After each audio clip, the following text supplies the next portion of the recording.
오늘은 교회란 무엇인가 첫 번째 시간으로 은혜와 평강이라는 제목으로 하나님의 말씀을 나누도록 하겠습니다.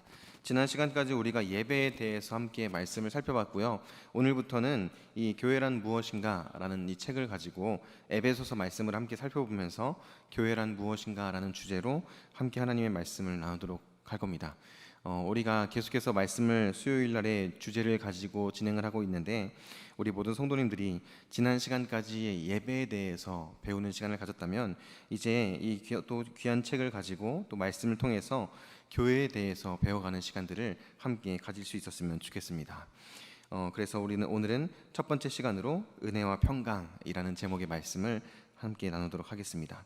여러분, 교회란 무엇인가? 라는 질문을 들으시면 어떻게 대답하시겠습니까? 교회란 무엇인가?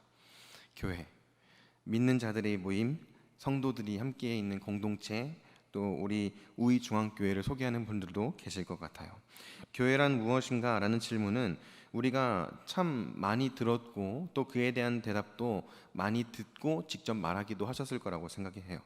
그런데 성경 중에서도 특별히 이 에베소서가 교회란 무엇인가? 라는 질문에 대해서 최고의 답변을 내놓고 있다라는 것을 우리가 이 말씀을 통해서 살펴볼 수 있었으면 좋겠습니다.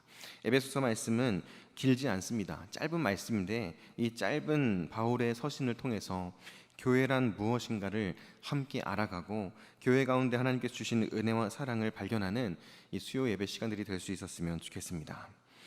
먼저 이 말씀을 함께 살펴보기에 앞서서 에베소라는 지역에 대해서 간략하게 소개를 드렸으면 좋겠어요. 에베소서 1장의 1절부터 2절 말씀을 시작으로 우리는 오늘 에베소서 말씀을 살펴보게 되는데 이 에베소는 어떤 곳인가 하는 거죠. 에베소는 부패한 세상의 대명사와 같은 도시였습니다. 우리가 잘 알고 있는 것처럼 이 에베소는 굉장히 큰 도시였어요. 터키 서부 해안에 있는 항구 도시 중에 하나였고 교통과 상업의 중심지 역할을 하는 도시가 이 에베소였습니다.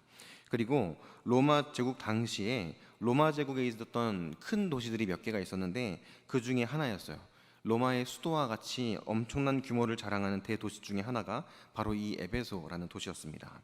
로마 제국의 종교의 중심지 역할도 했던 게 바로 이 에베소였는데 이게 무슨 말씀이냐면요, 로마의 황제를 숭배하는 데 있어서 앞장섰던 도시가 이 에베소라는 도시였어요. 로마의 황제를 숭배하기 위해서 이 신전을 세우잖아요. 그런데 이 에베소에는 황제를 숭배하기 위한 신전이 무려 3개나 있었습니다. 1개도 아니고 2개도 아니고 3개나 이 에베소라는 도시에 있었다라는 거예요. 더 나아가서 당시에 풍요를 상징하는 아데미라는 여신을 숭배하는 이 숭배의 본거지가 바로 이 에베소였습니다. 아데미 신전이 이 에베소에 있었어요. 엄청난 규모를 자랑하는 신전이 이 에베소에 있었고 이 아데미 신전을 숭배하기 위해서 각 곳에 있는 각 처에 있는 많은 사람들이 이 에베소를 찾았어요.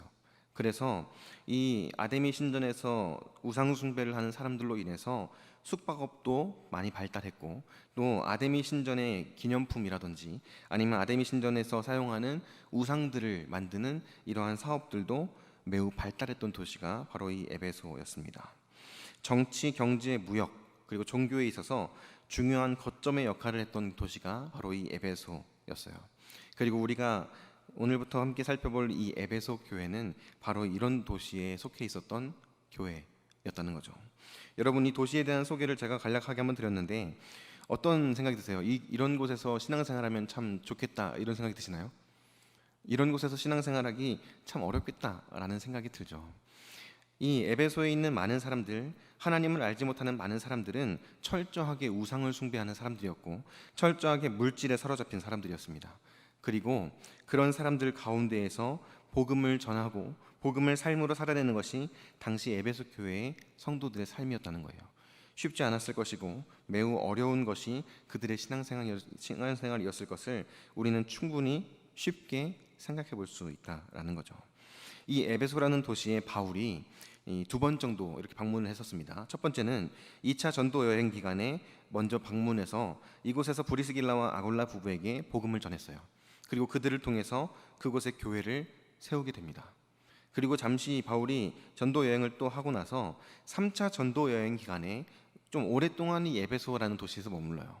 사도행전 19장 말씀에 보면 바울이 19장과 20장 말씀에서 뭐라고 이야기하냐면요, 내가 3년이나 이곳에서 주야로 복음을 전하고 가르치는 일에 힘썼던 것, 그것에 대해서 이야기를 하거든요.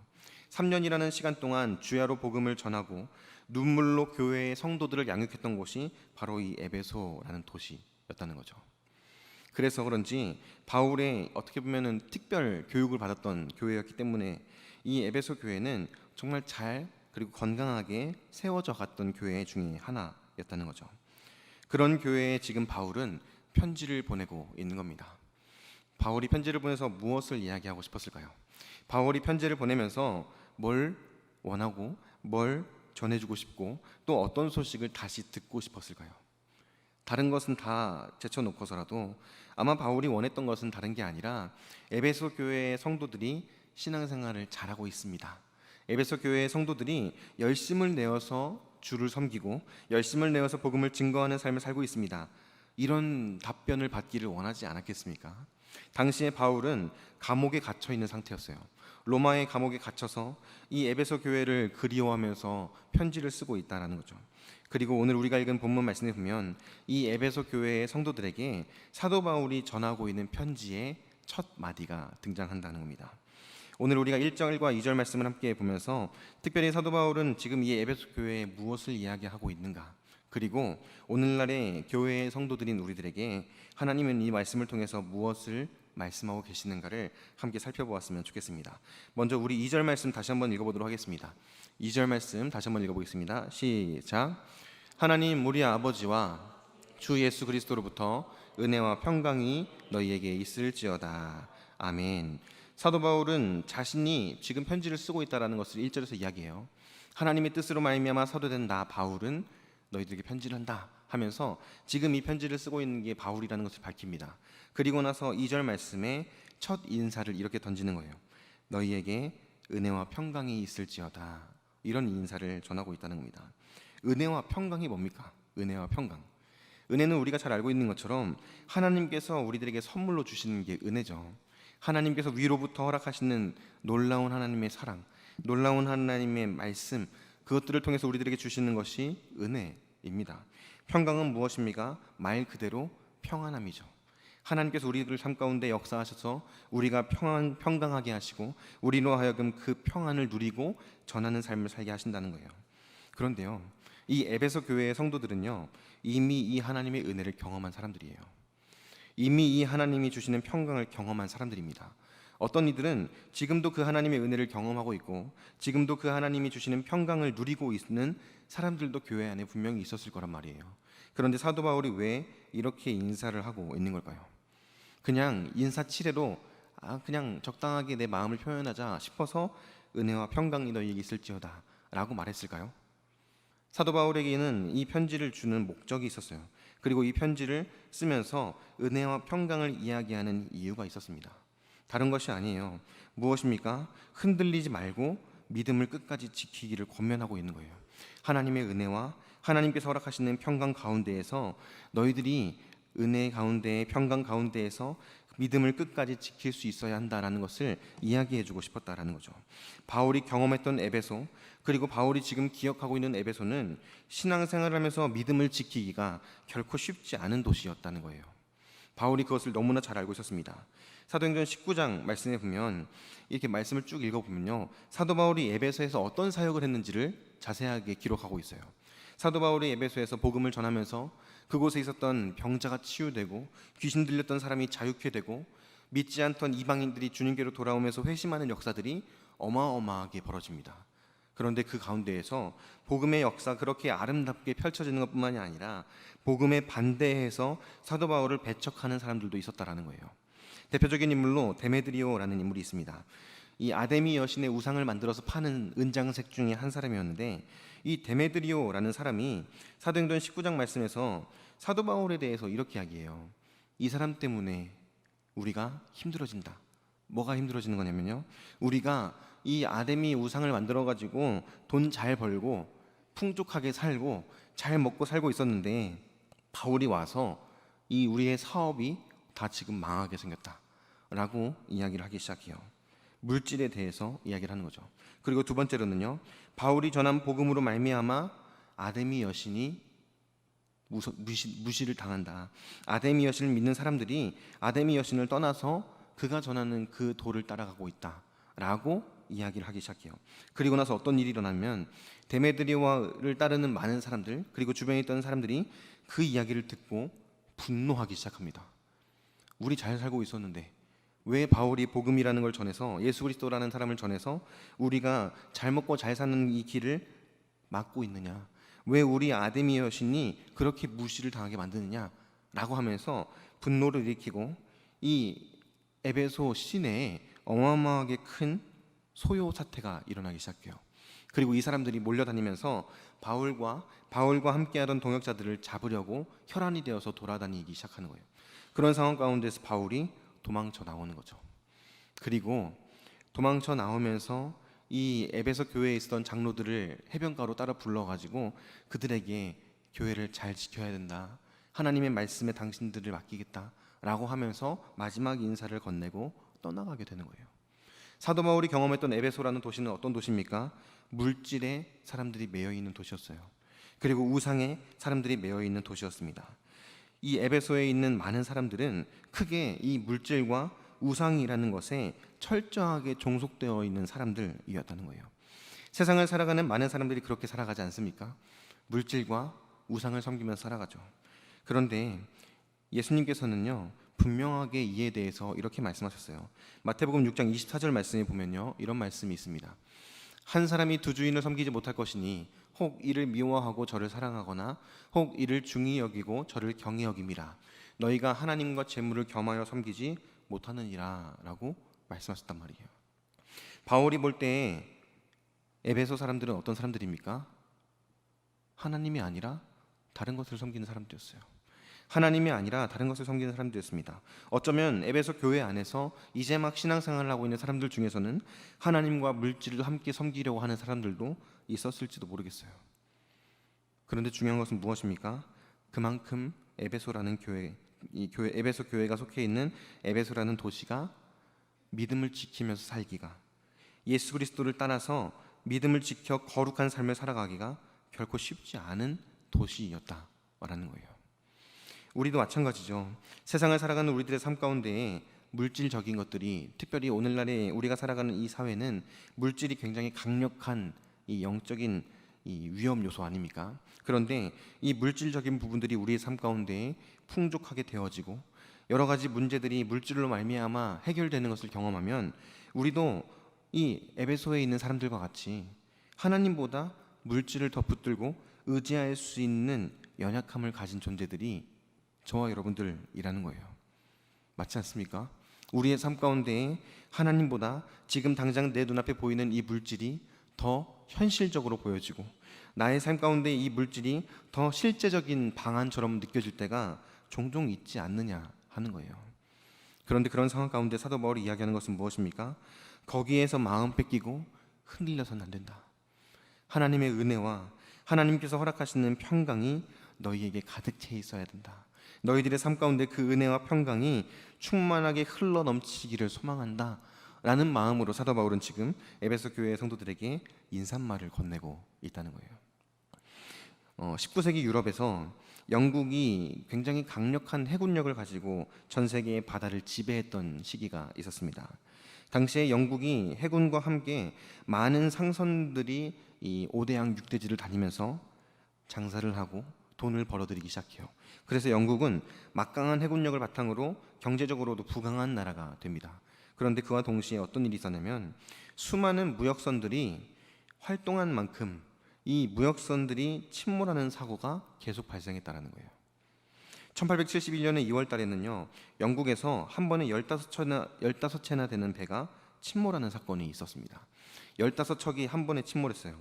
수많은 승객들이 죽었고 수많은 선원들이 죽었고 그들을 구조하려고 했던 구조대원들이 죽었습니다. 그리고 이 사건을 계기로 영국 정부는 배가 침몰한 이유에 대해서 대대적인 전수조사를 실시합니다. 그 결과가 뭐였는지 아십니까? 수많은 배가 하루아침에 침몰했던 이유는요, 매우 단순한 이유였어요. 다른 게 아니라 과적, 짐을 많이 실었기 때문이었어요. 당시 사고 원인을 조사하던 영국의 의원이었던 사무엘 플림솔이라는 분이 이 선주들을 대상으로 이 사건을 조사를 했는데 당시에 그 배를 몰던 선주들이 많은 이익을 내기 위해서 내가 실어야 되는 양보다 더 많은 양을 무리해서 싣고 배를 띄웠다는 거예요. 그러다 보니까 배가 가다가 버티지 못하고 침몰해 버렸다라는 거죠. 플림솔이라는 분은 배에다가 줄을 긋고 그 줄을 넘을 때까지만, 그 줄이 잠길 때까지만 짐을 싣는 법안을 발의하고 그 법안이 통과됩니다. 이것을 오늘날 세계의 모든 국가들이 조약으로 지키고 있어요. 이거를요 플림솔 라인이라고 얘기해요. 배에 보면은 이제 라인을 쭉 그려놓고 짐을 실을 때 이 라인 위로 물이 올라가지 않게 하는 거예요. 여기까지만 짐을 실으십시오라고 하는 거죠. 적재 한계선을 지키면서 배가 침몰하는 사고가 크게 감소했다라는 거죠. 인간의 욕심이 안전한 항해를 위협하는 가장 위험한 적이 될 수 있다는 것을 우리는 이 사건을 통해서 알게 됩니다. 우리의 인생이 마찬가지라는 것이고 우리가 신앙생활을 할 때 우리의 신앙생활도 마찬가지라는 거예요. 하나님께서 허락하시는 하나님의 은혜와 하나님께서 허락하시는 하나님의 그 평강만으로도 만족하고 그것을 우리의 인생이라는 배에 채우고 인생이라는 항해를 떠나야 되는데 조금 더 많은 것을 소유하고 싶은 욕심, 조금 더 많은 것을 누리고 싶은 욕심, 세상에서 사람들에게 인정받고 성공하고 싶은 욕심을 내면서 하나씩 하나님이 주시는 은혜 말고 다른 것들을 나의 인생의 배에 채우기 시작하면요 우리의 인생이 어떻게 되겠습니까? 우리의 인생이라는 항해가 위협에 빠질 수 있다는 거예요. 침몰이라는 위협에 노출될 수 있다는 겁니다. 여러분들의 인생이라는 항해에 여러분들은 무엇을 채우고 무엇을 바라보면서 나아가기를 원하십니까? 사도 바울이 에베소 교회에 보낸 편지를 통해서 우리는 그 답을 분명하게 확인할 수 있다는 거예요. 하나님의 은혜, 하나님께서 우리에게 허락하시는 평강, 그것만으로도 우리는 기뻐하고 만족하는 사람들이 되어야 하지 않겠습니까? 여전히 내 안에 있는 욕심, 세상 것에 대한 미련, 이런 것들이 나의 삶 가운데에 남아있다면요 바라기는 우리 모든 성도님들의 삶 가운데에서 그 모든 것들을 내려놓을 수 있게 되기를 주님의 이름으로 축복합니다. 하나님이 허락하시는 은혜, 하나님께서 우리들에게 허락하시는 평강, 그것만으로도 우리의 삶은 충분하다는 거예요. 그런데요, 그렇다면 이 은혜와 평강이 어디서부터 오느냐, 이걸 살펴보는 게 더 중요하겠죠. 하나님의 은혜와 하나님께서 주시는 평강을 우리는 어디에서 채울 수 있는가 하는 거예요. 2절 말씀 다시 한번 보면요, 2절 상반절에 이런 말씀이 기록되어 있습니다. 함께 읽어보겠습니다. 시작. 하나님 우리 아버지와 주 예수 그리스도로부터 은혜와 평강이 너희에게 있을지어다. 아멘. 하나님 아버지와 주 예수 그리스도로부터 라고 이야기를 하죠. 그런데 이 부분을 조금 더 구체적으로 바로 다음 절인 에베소서 1장 3절에서는 이렇게 이야기합니다. 에베소서 1장 3절 같이 한번 읽어보겠습니다. 시작. 찬송하리로다. 하나님 곧 우리 주 예수 그리스도의 아버지께서 그리스도 안에서 하늘에 속한 모든 신령한 복을 우리에게 주시되. 아멘. 어디에서 온다는 거예요? 그리스도 안에서. 어디에서 우리가 그것을 누릴 수 있다는 겁니까? 그리스도 안에서 누릴 수 있다라고 이야기를 하는 거예요. 우리가 예수 그리스도 안에 있으면 우리의 삶 가운데 하나님의 은혜와 평강이 충만하게 넘쳐 흐르는 삶을 살아갈 수 있다라고 이야기를 하고 있다는 거예요. 사도 바울은 지금 로마의 감옥에서 편지를 쓰고 있습니다. 감옥에 갇혀있는 바울의 모습을 떠올려 보면요, 바울의 모습은 어떻습니까? 초라하기 그지없어요. 쇠사슬에 묶여 있었을 것이고 쇠창살로 주변이 둘러싸여져 있는 좁은 방 안에 갇혀 있었던 것이 바울의 모습이었을 겁니다. 비참한 죄수의 모습이었어요. 사람들은 그런 바울의 모습을 보면서 손가락질했을 거예요. 그런 바울의 모습을 보면서 넌 이제 끝났어 라고 바울을 조롱했을 겁니다. 그런데 바울이 편지를 쓰면서 이야기하는 게 뭐예요? 은혜와 평강이 너희에게 있을지어다. 이 말을 조금 다르게 돌려서 생각해 보면요, 바울은 이미 그 은혜와 평강을 넘치도록 누리고 있다는 거예요. 감옥에 있으면서도 예수 그리스도 안에서 주님이 주시는 은혜와 평강, 하나님께서 주시는 좋은 것들을 마음껏 누리고 있었던 것이 사도 바울의 삶이었다라는 겁니다. 무슨 말입니까? 그리스도 안에 있으면 우리의 상황과 우리의 환경, 내가 처한 현실은 크게 문제가 되지 않는다는 거예요. 그것들이 나를 흔들 수 없습니다. 현실은 답답해 보이고 암울해 보이고 그렇다고 할지라도 그것들이 나에게 영향을 줄 수 없어요. 그리스도 안에 거하면, 그리스도 안에서 하나님의 은혜로 충만케 되어지면, 하나님이 주시는 평강이 나의 삶 가운데 넘쳐 흐르기 시작하면 내가 살아가는 삶의 현실이 어떠하든 환경이 어떠하든 내 눈앞에 어떤 문제가 놓여 있든 그것들은 중요하지 않다는 겁니다. 그것을 지금 사도 바울이 분명하게 보여주고 있는 것이죠. 감옥에 갇혀 있으면서 편지를 쓰고 있는 거예요. 나는 괜찮다. 나는 기뻐한다. 나는 만족한다. 어떻게 그런 고백을 할 수 있는 겁니까? 감옥 안에 있지만 사도 바울은 지금 어디에 있는 거예요? 그리스도 안에 있는 거예요. 바라기는 이 자리에 계신 우리 모든 성도님들이 어디에 있든지 하루의 삶 가운데서 내가 어디에서 많은 시간을 보내고 어디에서 무엇을 하든지 항상 그리스도 안에 거하는 삶을 살아가기를 주님의 이름으로 축복합니다. 에베소 교회의 성도들에게 바울이 이야기하는 게 이거죠. 너희들이 에베소라는 그 도시에 살아가고 있다고 할지라도 아데미 여신을 섬기고 매년 5월마다 온 도시가 우상을 섬기는 축제로 시끌벅적하면서 더럽고 음행하고 악한 것들이 눈앞에 펼쳐져 있다고 할지라도 너희들이 그리스도 안에 있으면 너희들은 하나님의 은혜 가운데에서 주님이 주시는 평강을 누리면서 살아갈 수 있어 라고 사도 바울이 지금 이야기해주고 있는 거예요. 하나님의 백성들이, 거룩한 성도들이, 그리스도의 몸된 교회가 세상 가운데에서 빛과 소금의 역할을 감당할 수 있는 비결, 세상과의 전쟁 가운데에서, 영적인 전쟁 가운데에서 승리할 수 있는 비결이 바로 여기에 있는 겁니다. 다른 데 있는 게 아니에요. 세상에서 성공하는 것, 세상에서 내가 좋은 일을 많이 하면서 사람들에게 인정받는 것, 그것이 그리스도인으로서 세상 가운데 살아가는 비결이 아니라는 거예요. 그리스도 안에 거하면서 오직 위로부터 내려오는 하나님의 은혜를 받아 누리고 하나님 아버지와 그리스도로부터 주어지는 평강이 우리를 충만하게 채울 때에 우리가 그리스도인답게, 하나님의 백성답게, 교회답게 살아갈 수 있다라는 거예요. 그리스도의 삶의 비결이 여기에 있는 겁니다. 사도 바울은 그 삶의 비결을 분명하게 터득했던 사람, 분명하게 그것을 깨달았고 그렇게 살아가던 사람이었어요. 그러니까 감옥에 갇혀서 편지를 쓰면서도 그렇게 이야기할 수 있는 거예요.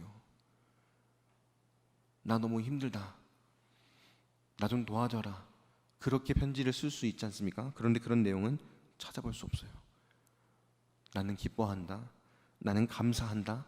나는 만족한다. 이런 내용들이 바울이 쓴 서신서 안에서 계속해서 고백되고 있는 바울의 믿음 아닙니까? 그런 바울이 그리스도 안에서 하나님이 주시는 놀라운 은혜를 누리고 평강을 누리며 살아가고 있었다는 것이고, 당시에 에베소 교회의 교인들도 바울이 보낸 편지를 통해서 그런 삶을 소망하고 그런 삶을 꿈꾸며 살아갔을 거다라는 거예요. 이 땅 가운데에서 오늘날 우리에게 주어진 삶을 살아갈 때 우리도 그런 은혜를 누리지 말라는 법은 없죠. 우리도 그런 은혜를 충분히 누릴 수 있습니다. 우리도 하나님이 주시는 평강을 누리면서 그 하나님이 주시는 평강을 전하는 평강의 사신으로서의 삶을 충분히 살아갈 수 있는 존재들이라는 거예요. 어떻게 하면요? 그리스도 안에 거하면요. 예수 그리스도 안에 거하는 삶을 살면 우리 그런 삶 살아갈 수 있다라는 겁니다. 그렇다면 어떻게 그리스도 안에 거할 수 있겠습니까? 어떻게 그리스도 안에 거할 수 있을까요?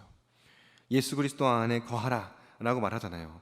어떻게 하는 것이 예수 그리스도 안에 거하는 삶을 사는 것입니까? 요한복음 15장 5절에서 7절 말씀 같이 한번 읽어보겠습니다. 요한복음 15장 5절에서 7절까지 말씀입니다. 함께 읽겠습니다. 시작. 나는 포도나무요 너희는 가지라. 그가 내 안에 내가 그 안에 거하면 사람이 열매를 많이 맺나니 나를 떠나서는 너희가 아무것도 할 수 없습니다.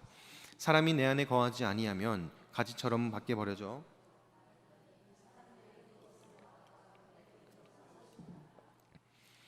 너희가 내 안에 거하고 내 말이 너희 안에 거하면 무엇이든지 원하는 대로 구하라. 그리하면 이루리라. 아멘. 예수님께서 비유를 통해서 말씀하신 거죠. 나는 포도나무요 너희는 가지라. 가지는 어디에 붙어 있어야 생명력을 공급받습니까? 포도나무에 붙어 있어야지 생명력을 공급받는 거죠. 가지가 꺾여져서 떨어져 있으면 그냥 버려지는 거예요. 그런데 포도나무에 붙어 있으면 포도나무로부터 오는 생명력을 공급받고 나뭇잎을 피우고 그리고 포도 열매를 맺게 되는 거죠. 그리스도 안에 거하면. 그런데 그리스도 안에 거하는 것, 포도나무에 붙어 있는 것, 그것을요 7절 말씀에서 이렇게 말씀하셨어요. 우리 다시 한번 7절 말씀 읽어볼까요? 7절 말씀 한번 다시 띄워주시겠어요?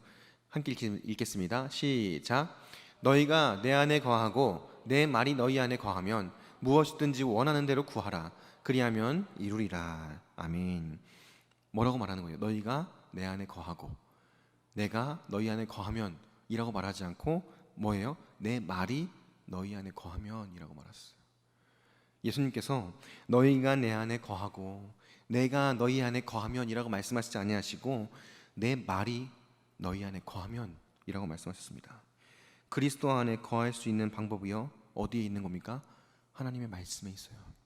하나님의 말씀을 붙들면, 하나님의 말씀을 내 마음에 새기고 그 말씀을 가까이 하면서 그 말씀 붙들고 살아가면요, 그 인생이 어떤 인생이라는 겁니까?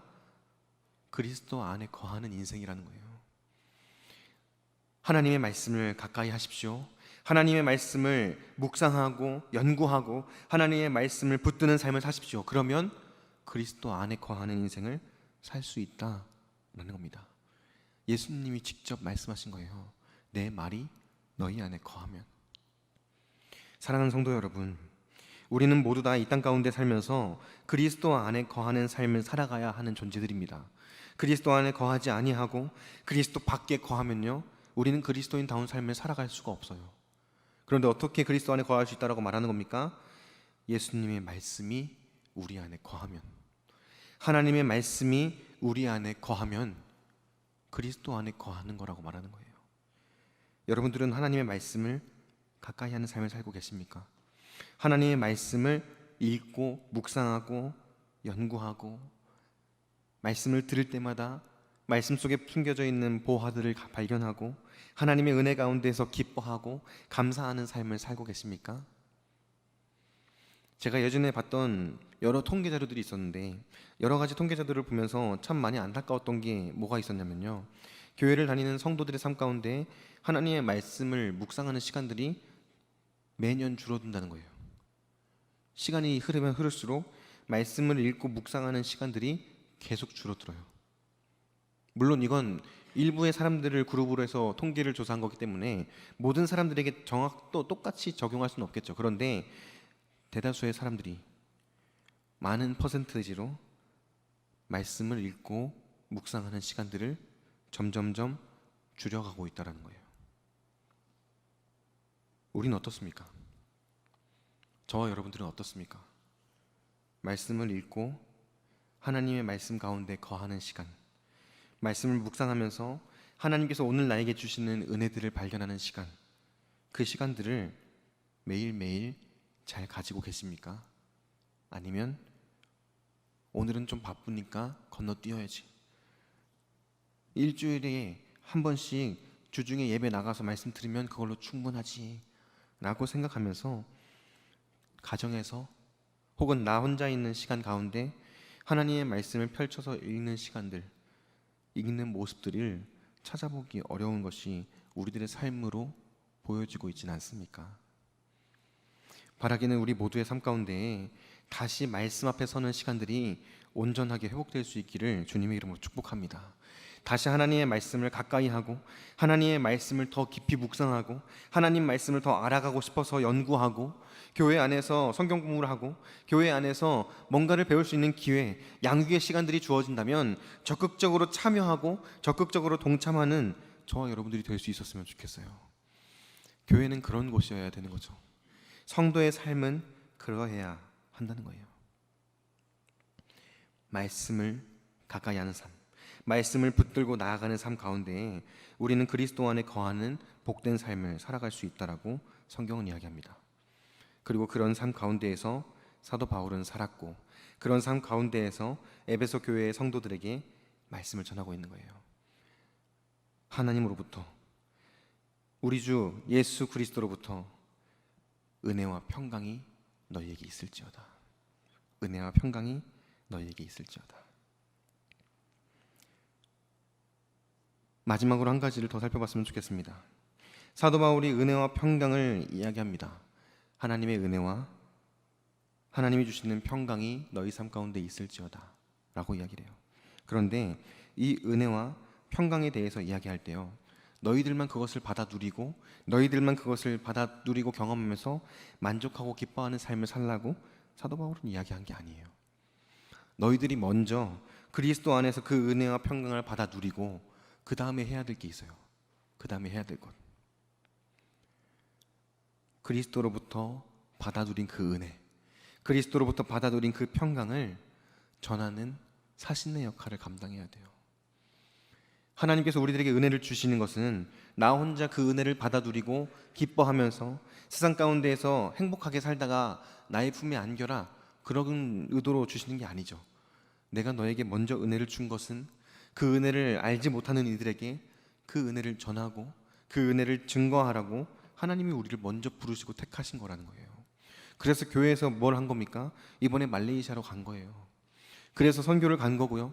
그래서 성경학교를 할 때 교회에 오랫동안 나오지 않던 친구들에게도 연락하고 주변에 있는 친구들을 불러서 전도하고 한 번이라도 더 그 은혜를 경험하게 하려고, 한 번이라도 더 그 말씀을 증거하려고 그렇게 우리가 애쓰면서 살아가고 있는 것이라는 거죠. 그게 교회의 역할이고 그게 성도의 삶에서 드러나야 되는 마땅한 본분이라는 겁니다. 여러분들의 삶을 돌아보면 하나님의 은혜를 받아 누리고 그 평강을 받아 누리는 삶을 사는 것으로 거기에서만 그냥 만족하고 있는 모습이 드러나고 있지는 않습니까? 우리의 주변을 돌아보면요, 가족들 중에서도 복음을 들어본 적 없는 사람들이 있지 않습니까?